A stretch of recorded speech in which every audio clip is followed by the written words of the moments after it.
สบายดีทุกคนในมื้อนี้เฮาจะพาทุกคนมาย่างเบิ่งงัวสนนำกัน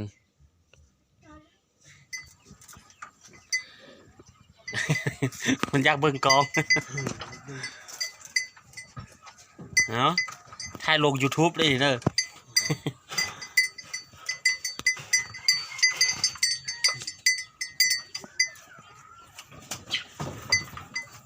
วิธีเลี้ยงเนี่ยเฮาเฮ็ดเอาเลยซั่นนี่ เกลือยักษ์ใส่อะไร โอน แล้วมันเกิดกับเกลือสลีได้ เอาสลีได้เอาหญ้าได้บ่เกลือนี่อือ สลีมื้อนึงเอาส่งถ้วยมันกิน สลีมื้อนึงเอา2เนาะเอา2ถ้วยให้กิน ถ้วยมันเกยไว้ อ๋อ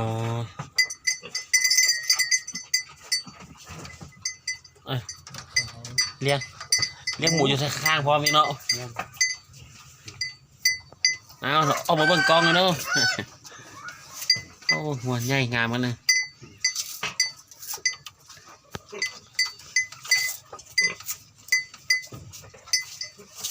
วิธีเลี้ยงมันนั้นเนาะมีแต่เอาสลีแรกเอาหญ้าได้เนาะคนเดียวเกลือเนาะ เอามาก้อยซุปเลย โอ้โหมีเอาบุกล้วยสุกได้หรือเปล่า ก้อยซุป มีหลายวิธีเลี้ยงอะเนาะเล่นเฮาเลี้ยงเลยจริงๆตัวงัวจริงๆสนดี เกลือให้เต็มที่ เอาเกลือมันอิ่มๆเนาะ เกลือให้มันเต็มที่แล้วมันยิ่งยากซุปมัน เกลือมันอิ่มมันตุ้ยดีเนาะมันจริงๆก็จะสนเลยเนาะ มันเกลือแล้วมันก็ซุป แม่นนะตัวไม่ต้องถือว่าเป็นงัวที่ใหญ่เลยพี่น้องงัวที่ใหญ่และสวยงามที่สุดเลย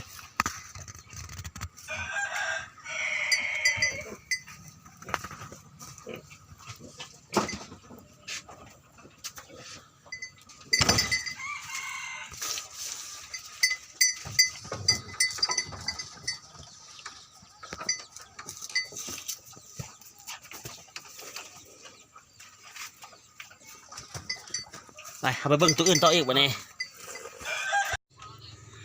สำหรับงัวนี้ก็แม่นงัวสนของไอเนี่ยเดี๋ยวเขาเบิ่งงัวสนเลยเนาะ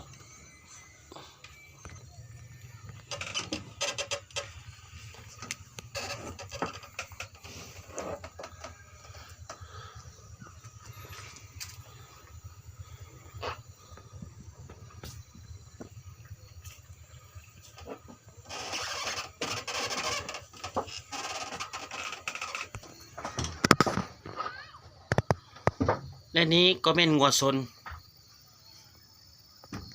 ของไอเนี่ยที่อยู่บ้าน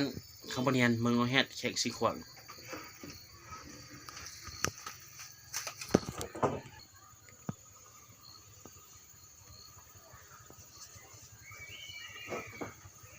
หัวของไอเนี่ยนี่คือว่างามหลายพี่น้อง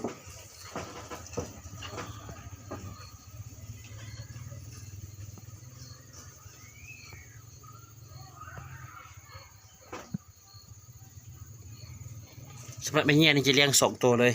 งัวสนของเพิ่นจะเป็นงัวที่งามหลายรูปทรงดีผิวงามขาใหญ่ลำคอใหญ่ในการเลี้ยงงัวสนนี้ก็จะมีการเลือกเฟ้นเอาตัวที่ดีๆเลยพี่น้อง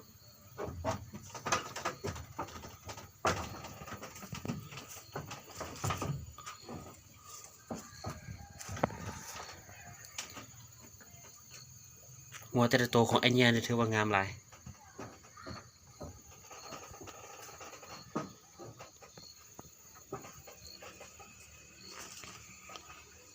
นี่ก็แม่นบอนที่เอาหญ้าให้งัวกินสำหรับวิธีการเลี้ยงงัวส่วนนี้ก็บ่ต่างกันอย่างไรพี่น้องก็จะคือกันเลยก็จินมีสาลีแด้มีสาลีให้กินเอาหญ้าให้กินกับมะกล้วยสุกพี่น้อง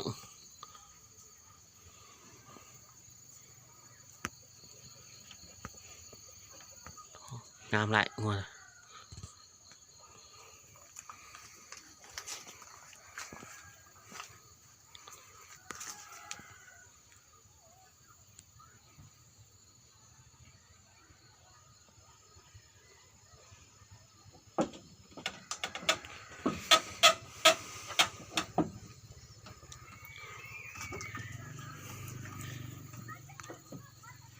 สำหรับงัวนี่เห็นเอาออกมาเลยคือที่อยากกินหญ้าเลยพี่น้องออกมาเจาะเบิ่งเลยนี่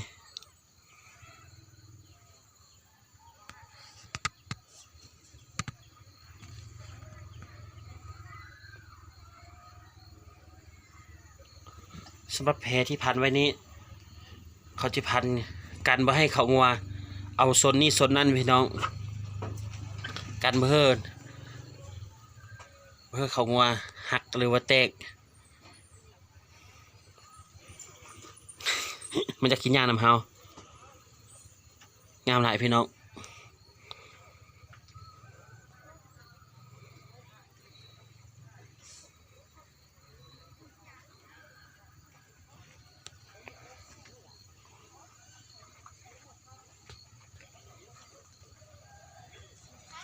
สำหรับวิธีการเลี้ยง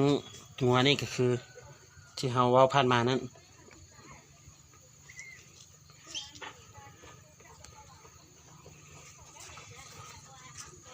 เขาจะเฮ็ดอ่างคักแน่เลยนี่อ่างไว้ใส่หญ้า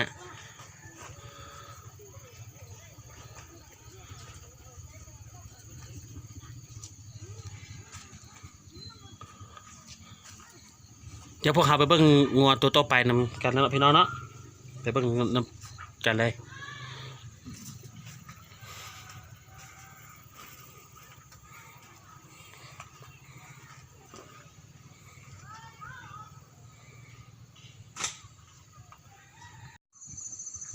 และสำหรับนี้ก็แม่น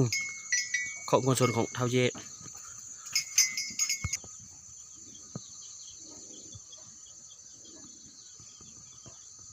สำหรับงัวชนของเท้าเยนี่จะเป็นตัวสีดำ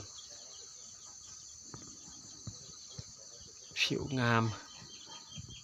หนับใหญ่ก็ถือว่าเป็นงัวที่ดีเลยพี่น้อง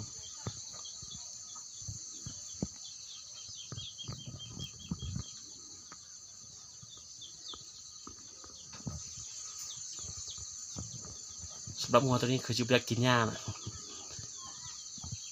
เข้ามาที่ยืนเฉยๆอยู่พี่น้อง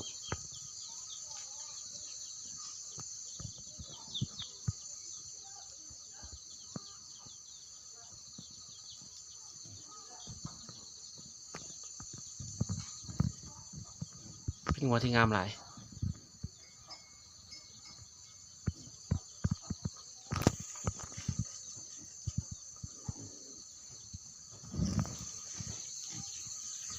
เบิ่งขาใหญ่ลำโตใหญ่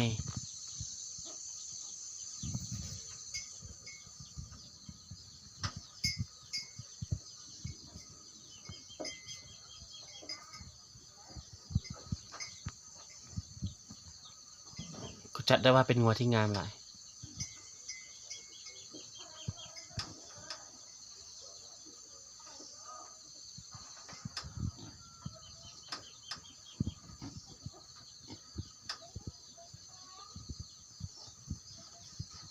เดี๋ยวพวกเราจะพาทุกคนไปเบิ่งงัวตัวต่อไปเลยพี่น้องเรียกมาเบิ่งสงสัยชิบอยากให้เราไปพี่น้อง อยากจะถ่ายวิดีโออยู่เดี๋ยวพวกเราไปเบิ่งงัวตัวต่อไปทำกันเลยเนาะพี่น้อง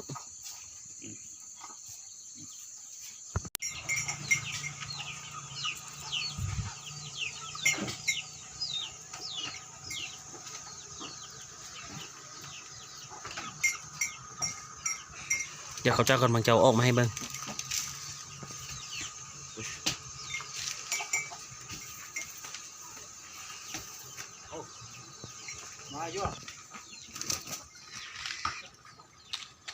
ถือว่าเป็นงัวที่งามที่สุดเลยพี่น้อง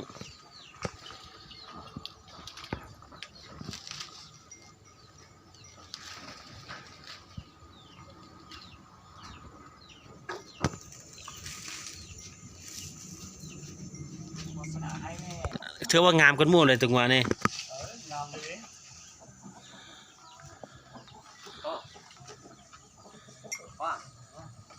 ได้โทษ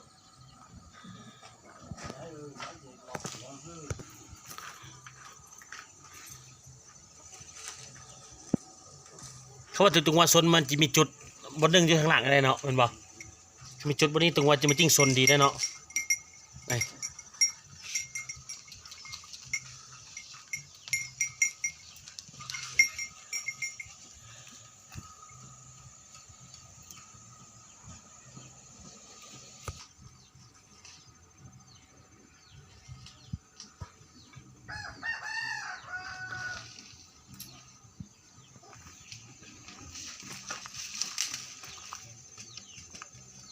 เรียกว่าเป็นงัวที่งามกันมู่อยู่บ้านเฮาเลยเนาะงัวเนาะ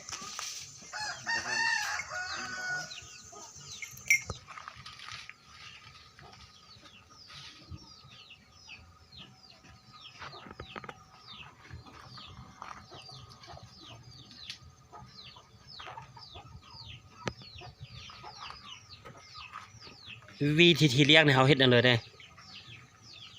เลี้ยงเลี้ยงยำมาตัดให้กิน มีเจ้าย่าเอาเลยให้มันกินอีกเนี่ยเอาเลยเนี่ยสลีเอาเพื่อกินบ่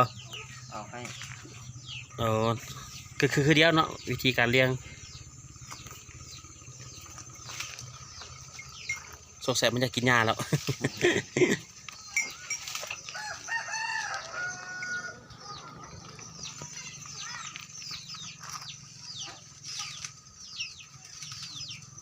โอ้งามหลายงามหลาย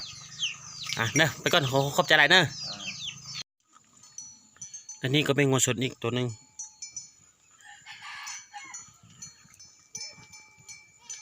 สำหรับงัวสดตัวนี้จะเป็นงัวน้อย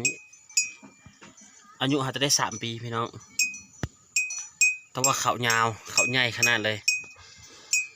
อายุเพียงแต่3 ปีเท่านั้นเลยพี่น้องนี่เลย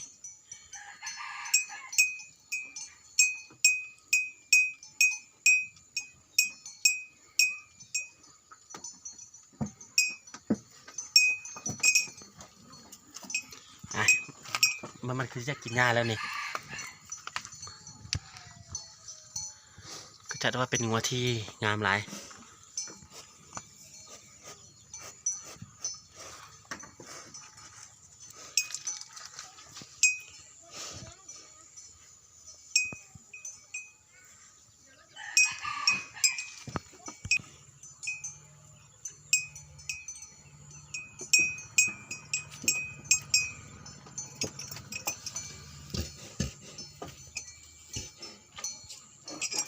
นี่ก็เป็นงัวสดนี่สำหรับวิธีการเลี้ยงงัวสดนี่ก็จะคือกันหมดเลยพี่น้องก็จะเฮ็ดเป็นหักหญ้าไว้แล้วเอาหญ้ามาให้งัวกินก็จะมีกระนำเสลีมือ1 2 ถ้วยเดี๋ยวกลับมากล้วย3 มา 5 หน่วยต่อมื้อที่นำมาให้งัวสดนี่กิน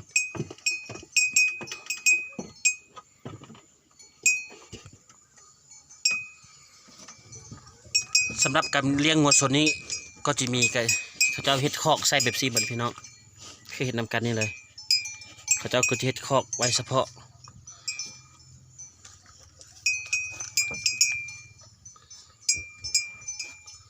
สำหรับงัว3 ปีก็ถือว่าใหญ่หลายพี่น้องสำนี้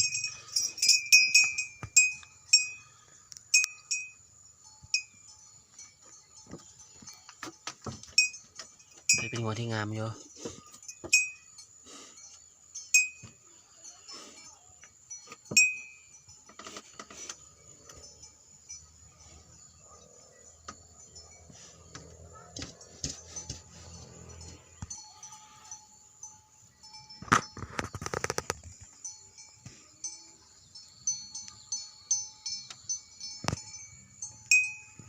ถือว่างามหลาย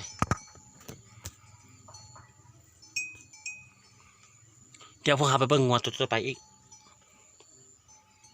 เบิ่งว่างัวตัวไปที่อยู่ทางไหนอีกพี่น้องเนาะ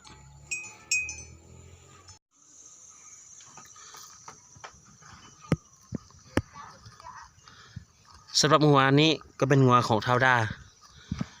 ที่อยู่บ้านคางปะเนียนเมืองหนองแฮดเขตสิงขวางเฮานี่เอง สำหรับงัวพวกนี้ก็ถือว่างามหลาย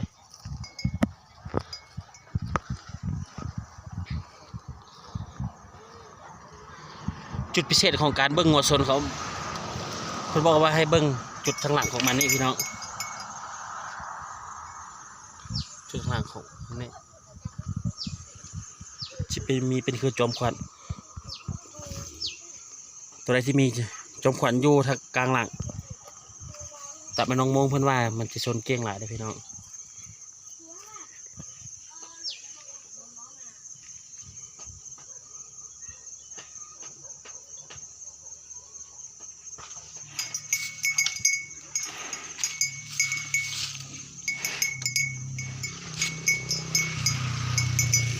เห็นเขามาแล้วคือจะกินยาก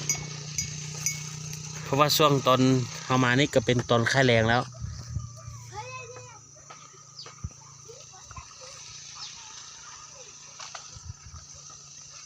ก็ถือได้ว่างัวแต่ละตัวนี่งามหลายพี่น้อง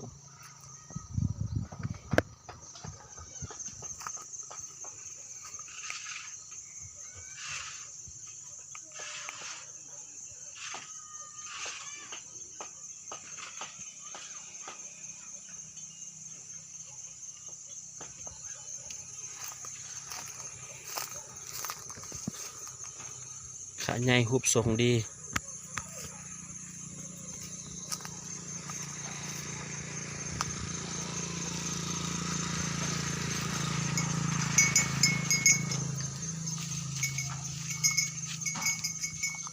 เดี๋ยวพวกเราไปเบิ่งงัวชนตัวต่อไปเลยเนาะพี่น้อง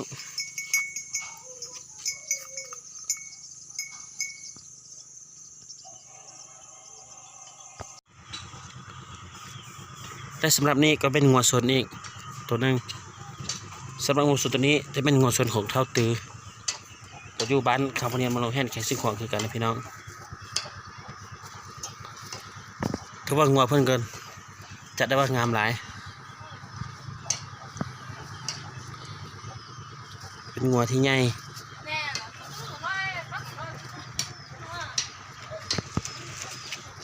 ใหญ่และสวยงามพี่น้อง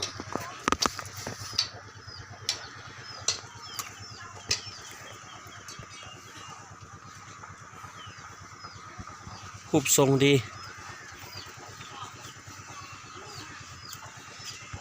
นี่ก็คือการเฮ็ดเฮามาคือจะอยากกินหญ้าแล้วนี่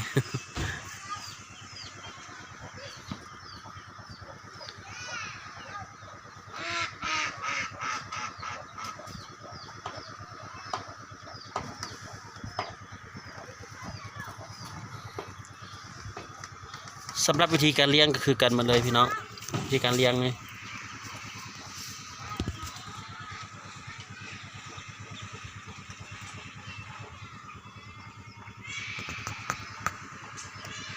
ก็จะมีการสร้างอ่างนี้ไว้แต่เอาหญ้ามาตัดให้กิน ให้ลงไปอ่ะ เดี๋ยวค่อยหากี่โคเซอร์นาช่วย ได้ราคาเลย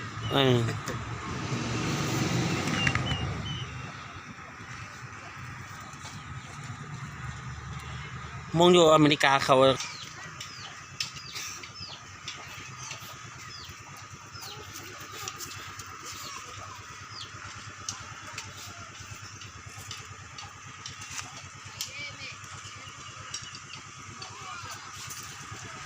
งามเราถึงว่าเจ้าก็งามแล้วถึงว่าเจ้า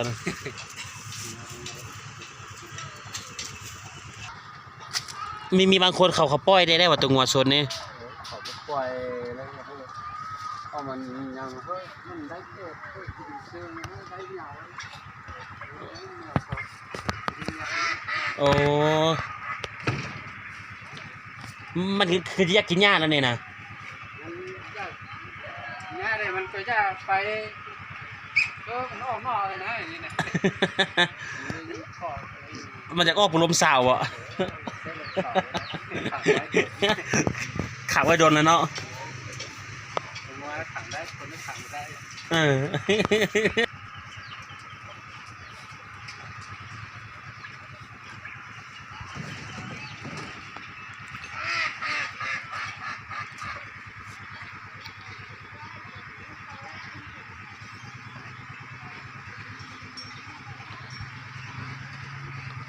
ขอขอบใจสำหรับการติดตามรับชมวิดีโอของพวกเราในการเยี่ยมชมวิธีการเลี้ยงงัวหรือว่างัวชนก็ถือว่าจบลงเท่านี้ขอขอบใจสำหรับการติดตามนะพี่น้องนะ